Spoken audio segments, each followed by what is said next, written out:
Dans cette vidéo, je te propose de revoir tout le cours sur le chapitre des probabilités conditionnelles. L'objet de cette séquence est de te rappeler et de t'expliquer les éléments les plus importants de ce chapitre. Plus précisément, on verra donc bien sûr la notion de probabilité conditionnelle.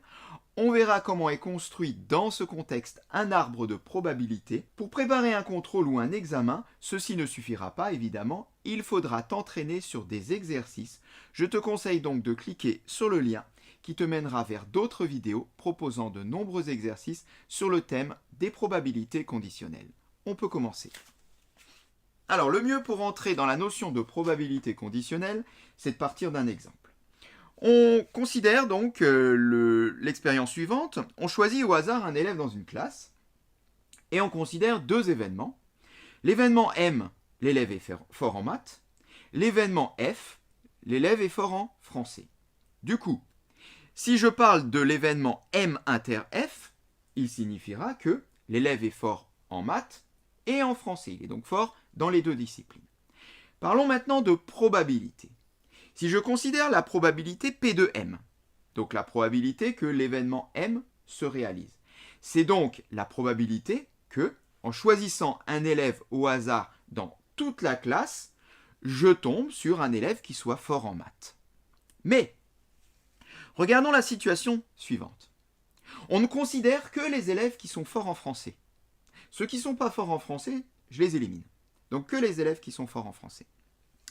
Et je voudrais, parmi ceux qui sont forts en français, en choisir un qui est fort en maths. L'intersection n'est peut-être pas vide, on vient de le voir juste au-dessus. M inter F désigne les élèves qui sont à la fois forts en maths et à la fois forts en français. Donc, je reprends, je considère simplement les élèves qui sont forts en français et je voudrais calculer la probabilité qu'ils soient forts en maths. Et bien là, on est dans le cadre de ce qui s'appelle une probabilité conditionnelle. Sachant que l'élève est fort en français, quelle est la probabilité qu'il soit fort en maths également?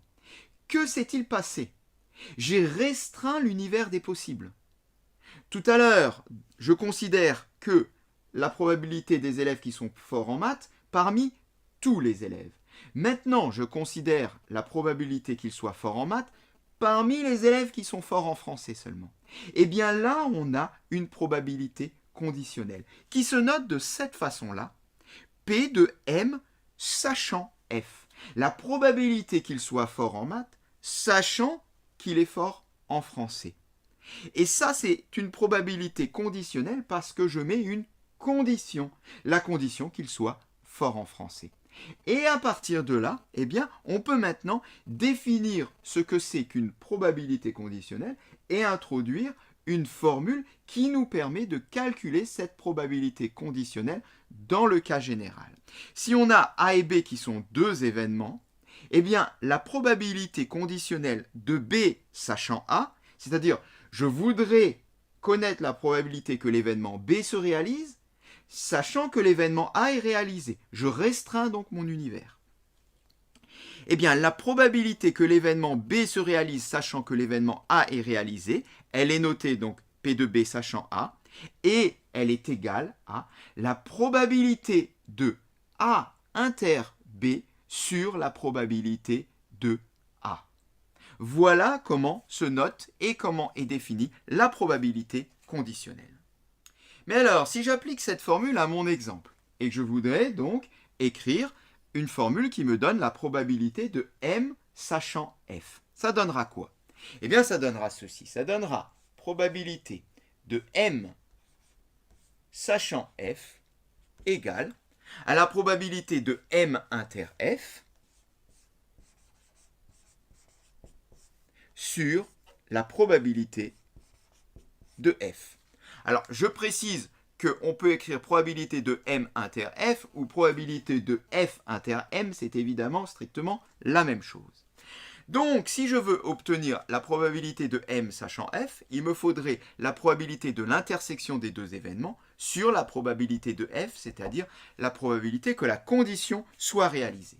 Alors, on va juste mettre un petit emballage pour bien comprendre la différence qu'il y a entre la probabilité de M sachant F et la probabilité de M inter F. Parce que c'est souvent là qu'on se trompe et c'est souvent là qu'on a du mal à savoir quelle probabilité est désignée dans un exercice. On considère maintenant qu'on a une classe de 30 élèves. Parmi ces 30 élèves, 10 sont forts en maths, 12 sont forts en français et 7 sont forts dans les deux, en maths et en français. Du coup, je peux calculer la probabilité de M. Facile. Il y en a 10 qui sont forts en maths sur 30 élèves, ça nous fait donc du 10 sur 30, c'est-à-dire un tiers. Je peux également calculer la probabilité de F. Il y en a 12 qui sont forts en français sur 30, soit 12 trentièmes qui se simplifient en 2 cinquièmes. Je peux calculer la probabilité des deux, de l'intersection des deux, c'est-à-dire la probabilité de M inter F. Probabilité qu'il soit fort en maths et en français, j'en ai 7, donc 7 sur 30. Jusque-là, pas de problème. Mais alors, à partir de là, quelle est la probabilité de M sachant F? Eh bien, c'est la probabilité de M inter F, c'est-à-dire 7 trentièmes, sur la probabilité de F, c'est-à-dire 2 cinquièmes. 7 trentièmes sur 2 cinquièmes, alors je passe ici sur les calculs de fractions. Si tu effectues tout ça, ça te donnera 7 douzièmes. Alors, on voit bien, et on pouvait s'en douter, que la probabilité de M sachant F, qui fait 7 douzièmes, n'est pas égale à la probabilité de M inter F, qui fait 7 trentièmes. Pour bien comprendre la différence entre les deux, la probabilité de M sachant F, on a dit c'est la probabilité donc qu'il soit fort en maths, sachant qu'il est fort en français. Je ne regarde là que parmi ceux qui sont forts en français. On a bien dit, on a restreint l'univers. C'est-à-dire que je ne m'occupe pas du reste de la classe. Ceux qui ne sont pas forts en français, ils ne font même plus partie de mon expérience. Eh bien, cette probabilité est de 7 douzièmes. Alors qu'ici, c'est la probabilité qu'il soit fort en maths et en français. En maths et en français, parmi toute la classe cette fois-ci. Là, je regarde sur l'ensemble de l'univers qui concerne toute la classe. Et celle-ci, elle est de 7 sur 30. Alors à partir de là, on a quelques petites propriétés. En gros, les probabilités conditionnelles suivent les mêmes règles que les probabilités vues dans les classes précédentes. Donc, si j'ai un événement A dont la probabilité est non nulle et un événement B, eh bien la probabilité de B sachant A, elle est comprise entre 0 et 1. On le savait déjà pour n'importe quelle probabilité. On ne peut pas aller en dessous de 0, on ne peut pas dépasser 1. On peut également parler d'événements contraires et de probabilité de l'événement contraire. Eh bien, la probabilité de B bar sachant A est égale à 1 moins la probabilité de B sachant A. Donc, B et B bar sont donc deux événements contraires. Donc, la condition sur A ne change rien à la formule, on garde la même. Et enfin, dernière formule qui est une conséquence de la formule qui définit la probabilité conditionnelle, c'est que P de A inter B est égal à P de A fois P de B sachant A. Si on fait passer le P de A de l'autre côté, on le retrouve donc au dénominateur à gauche et on retrouve la formule que j'ai donnée précédemment. On peut attaquer maintenant les arbres de probabilité. Alors, on va voir maintenant comment on construit un arbre pondéré, un arbre de probabilité, et surtout comprendre comment on y place les données de l'exercice sur cet arbre. Tout ça, c'est lié, puisque quand on construit un arbre de probabilité, on va le voir, il va falloir au départ faire un choix, suivant les critères qui sont présentés dans l'énoncé. Regardons déjà ce que nous dit l'énoncé. On tire au hasard une boule dans une urne qui contient des boules rouges et des boules noires. Donc on a déjà un premier critère, les boules sont soit rouges, soit noires. L'urne contient 40% de boules rouges. On sait déjà la proportion de boules rouges et donc celle de boules noires nécessairement. Parmi les boules rouges, 75% sont gagnantes. Donc on imagine que sur la boule rouge, il est écrit gagner. Donc il y aura des boules qui seront marquées gagnantes et des boules qui seront marquées perdantes. On a donc là un deuxième critère dans le contexte de notre énoncé. Boule gagnante, boule perdante. Donc elles peuvent être soit rouges, soit noires, soit gagnantes, soit perdantes. On peut imaginer donc une boule rouge marquée perdante et une boule noire marquée gagnante. C'est chaque fois soit l'un, soit l'autre sur les deux critères. Et enfin, on a 25% de boules noires et gagnantes. Alors là, on voit tout de suite que la façon dont est écrite cette dernière consigne est un peu différente de la précédente et on essaiera de voir mathématiquement ce que cela signifie.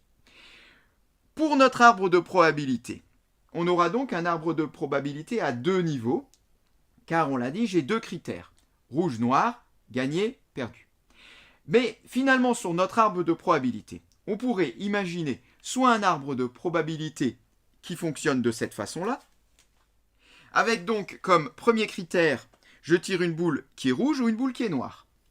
Et comme deuxième critère, sachant qu'elle est rouge, elle peut être marquée gagnée ou perdue. Sachant qu'elle est noire, elle peut être marquée gagnée ou perdue. Sachant que, on voit venir ici la notion de probabilité conditionnelle. Mais je peux avoir une deuxième façon de présenter mon arbre. En plaçant en premier critère de choix le fait que la boule est marquée gagnée ou perdue. Donc, je tire une boule marquée gagnée ou perdue. Deuxième critère, sachant qu'il est écrit gagné sur la boule, elle est rouge ou elle est noire. Sachant qu'il est écrit perdu sur la boule, elle est rouge ou elle est noire. Eh bien, les deux arbres de probabilité sont justes. Mais suivant les données de l'exercice, eh bien, il faudra en faire un plutôt que l'autre. Pour faire le bon choix, regardons de nouveau les données de l'exercice. Donc, on tire au hasard une boule, etc. L'urne contient 40% de boules rouges. Je sais donc que parmi l'ensemble des boules, on a 40% de rouge. Et regardons nos arbres. Est-ce que ce 40% qui va être écrit 0,4, je pourrais le placer sur un des deux arbres? Eh bien, oui, clairement le premier, parce qu'au départ, soit la boule, elle est marquée gagnante, soit la boule, elle est rouge, soit la boule, elle est noire. Donc, la probabilité qu'elle soit rouge est de 40%, 0,4. Donc, 0,6 qu'elle soit noire. Sur le deuxième arbre, je serais bien embêté pour noter ces 40%, parce que l'entrée est soit elle est gagnante, soit elle est perdante. Mais après, on est déjà dans le cadre d'une probabilité conditionnelle, pas d'une probabilité directe. Or, les données de l'exercice nous disent c'est une probabilité directe, 40% sont rouges. Donc cet arbre-là ne convient pas, on va travailler avec celui-ci, c'est celui qui est donc prêt en grand. J'explique un petit peu les notations, donc on l'a dit, en entrée, soit la boule elle est rouge, soit elle est noire. J'ai noté R, donc la probabilité d'obtenir une boule rouge. Si elle n'est pas rouge, elle est nécessairement noire. On peut parler d'événement contraire, P de R bar, c'est-à-dire qu'elle n'est pas rouge, qui veut dire qu'elle est noire. Donc on a ici la probabilité de R et la probabilité de R bar. On passe au deuxième niveau de notre arbre. Sachant qu'elle est rouge, je retrouve ici la probabilité qu'elle est gagnante. Donc, P de G, sachant R. Sachant qu'elle est rouge, on le retrouve le R ici, sachant qu'elle est rouge, quelle est la probabilité que j'ai une boule perdante? C'est-à-dire, j'ai écrit G bar, puisque soit elle est gagnante, soit elle est perdante. On parle également ici d'événements contraires. Et sur la deuxième branche de l'arbre, on retrouve la même chose, seulement on aura ici comme condition R bar, on le voit, puisqu'on est ici dans le cadre d'une condition sur le fait que la boule est noire, c'est-à-dire qu'elle n'est pas rouge. On peut donc maintenant placer toutes les données de l'exercice et on va voir si le choix qu'on a fait de commencer par rouge ou noir au premier niveau était le bon. L'urne contient 40% de boules rouges, ça on l'a déjà dit, on peut le noter donc ici, 40% ou 0,4, c'est-à-dire P de R égale 0,4. Continuons la lecture. Parmi les boules rouges, 75% sont gagnantes. Parmi les boules rouges, j'ai donc restreint l'univers aux boules rouges. Je suis là dans le cadre d'une condition, d'une probabilité conditionnelle. Parmi les boules rouges, 75% sont marquées gagnantes.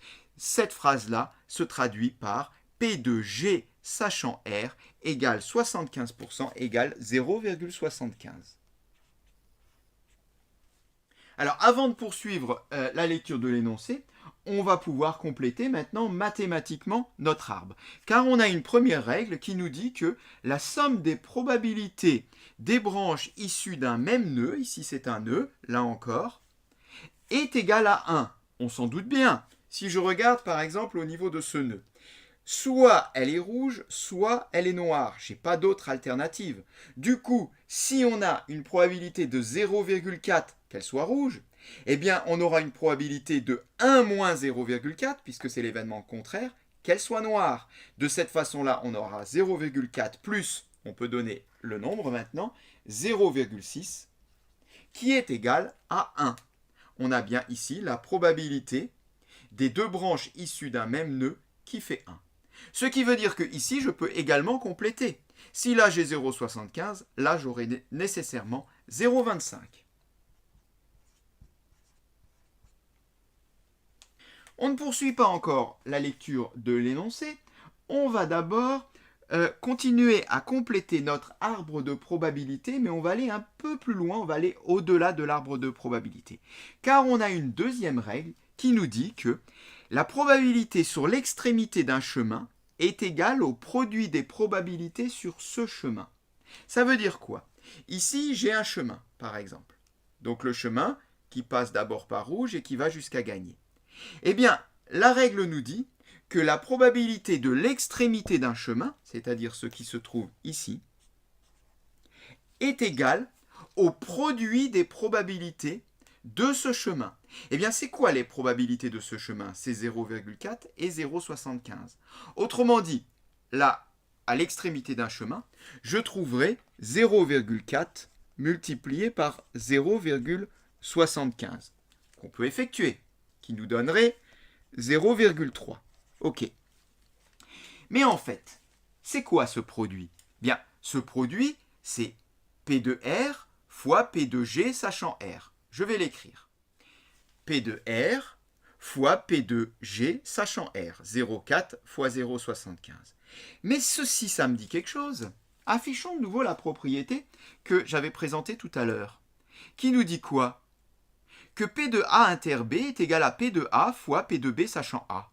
Mais on pourrait très bien appliquer cette propriété à notre situation. Et finalement, P de R fois P de G sachant R serait égal à P de G inter R.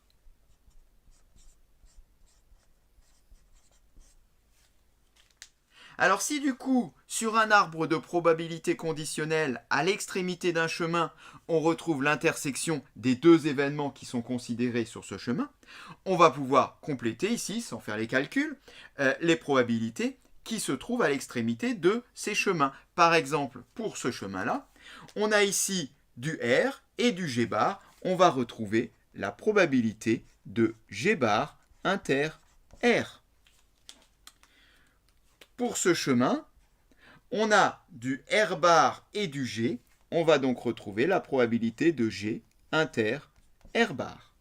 Et enfin, pour ce dernier chemin, on a là du R bar et du G bar. On va trouver donc probabilité de G bar inter R bar.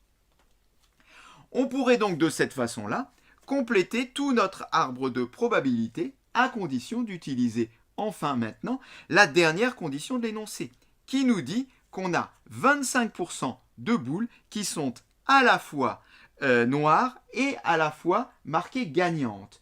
Alors attention, ici il ne s'agit pas d'une probabilité conditionnelle, c'est parmi toutes les boules, donc l'univers de toutes les boules, qu'on a 25% de noires et gagnantes. Donc on se trouve là bien dans le cadre d'une probabilité sur une intersection de deux événements, et c'est cette intersection-là qui est considérée. Les boules sont noires, R bar, et gagnantes, G. Eh bien, cette probabilité est donc égale à 25%, 0,25. Eh bien, du coup, on peut maintenant compléter tout notre arbre de probabilité. Pourquoi? Parce que je sais que 0,6 fois cette probabilité est égal à 0,25. Du coup, je vais pouvoir trouver cette probabilité. Par la règle qui dit qu'à partir d'un même nœud, la somme des probabilités sur les deux branches est égale à 1, je vais pouvoir trouver celle-ci, puis celle-ci, etc. De proche en proche, on peut tout compléter. Je te laisse mettre la vidéo en pause pour le faire et les résultats s'affichent ensuite. Voilà, je te laisse regarder et comparer avec tes résultats. Cette séquence est terminée.